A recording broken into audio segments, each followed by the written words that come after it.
ओम शांति। Life is a journey. जीवन एक सुंदर यात्रा है और इस यात्रा का अगर सबसे सुंदर साथी हो तो वो है हमारा मन। मन ते जीते जगत जीत, मन ते हारे हार। जिसने अपने मन को जीत लिया उसने सब कुछ जीत लिया। लेकिन कई बार चलते चलते ऐसा होता है कि ये मन बहुत बेचैन हो जाता है और बेचैन होने की कई सारे वजह हैं, जैसे कि कई बार कॉरपोरेट फील्ड हो या हमारी फैमिली लाइफ हो, हमें नॉन स्टॉप ऐसा लगता है कि मेरे साथ बहुत अन्याय हो रहा है, इनजस्टिस हो रहा है, मुझे एक्सप्लॉइट किया जा रहा है। हो सकता है हमारे नजरिए से हमें ये लगता हो, बट हम नॉन स्टॉप इस तरह की फीलिंग करते हैं। तभी भी ये मन बहुत दौड़ता है, बहुत बेचैन रहता है। और कई बार ऐसा भी होता है कि कोई जगह हम कुछ कहते हैं और हमें इम्पोर्टेंस नहीं मिलता, तभी भी हमें लगता है हमारी तो कोई वैल्यू ही नहीं है, यहाँ पर हमारा तो कोई रिस्पेक्ट ही नहीं करता है। ऐसी बहुत सारी बातें हैं जिसकी वजह से मन एक बार शुरू हो जाता है तो घोड़े की तरह दौड़ता है। उस हद तक दौड़ता है कि रात की नींद फिट जाती है, भूख मर जाती है और चिंता, तनाव जैसे कई साइकोसोमेटिक डिसीज भी होने लगते हैं। और कई बात तो ऐसा भी होता है कि हम इतने भावुक और सेंसिटिव होते हैं कि किसी बात का सदमा ऐसा लग जाता है कि ब्लड प्रेशर या तो अचानक सुटअप हो जाता है या तो डाउन हो जाता है। चलते चलते हमने कईयों को बेहोश होते देखा है। आओ आज हम देखते हैं कि कई बार जब जीवन में कोई कारण से अचानक एक दिन दो दिन मन बेचैन हो जाए तो उसको कैसे ठीक करें। जैसे ही हमारा मन बेचैन होता है हमें तुरंत पता चल जाना चाहिए कि मैं अंदर से कंफर्ट नहीं हूँ, मेरे सोच की डायरेक्शन नेगेटिविटी की ओर जा रही है और ये नेगेटिविटी मुझे बहुत नुकसान कर सकती है।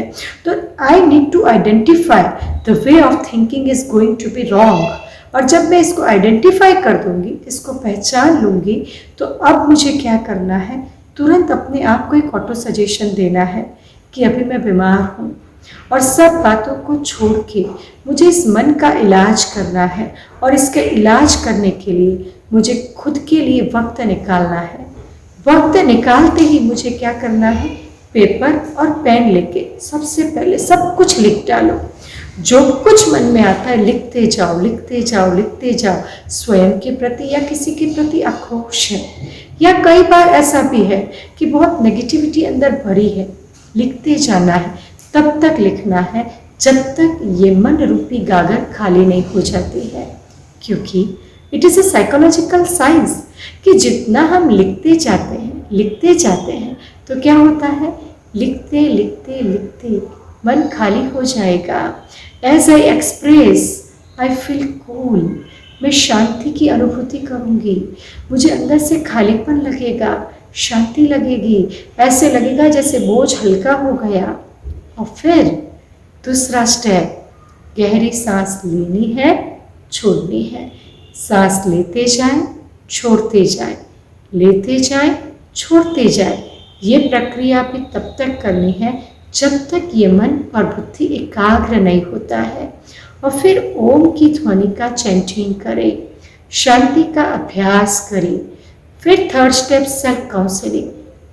काउंसलिंग करते जाए, समझाएं कि ये सब सोच से मुझे क्या फ़ायदा है। मेरे लिए प्रायोरिटी है मेरे मन की शांति, सुख की अनुभूति।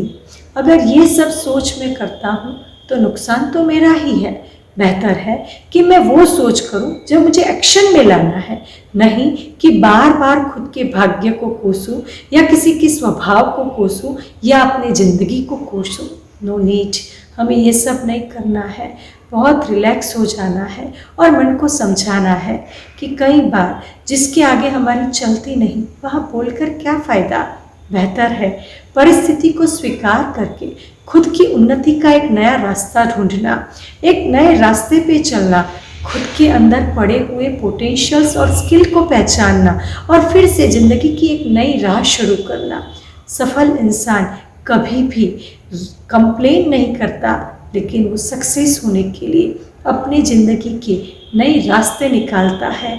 हमें वो करना है और फिर तुरंत जैसे ही हम सेल्फ काउंसलिंग करके मन को ठीक करते हैं, उमंग उत्साह के गीतों को सुने, गुनगुनाए।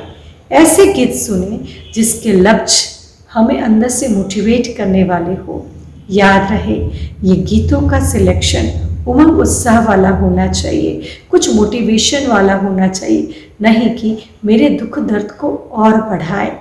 एक बार अवश्य इन टिप्स को अपना के देखिए, आपका मन बहुत लाइट हो जाएगा और मेडिटेशन करना आपको बहुत सरल हो जाएगा। ओम शांति।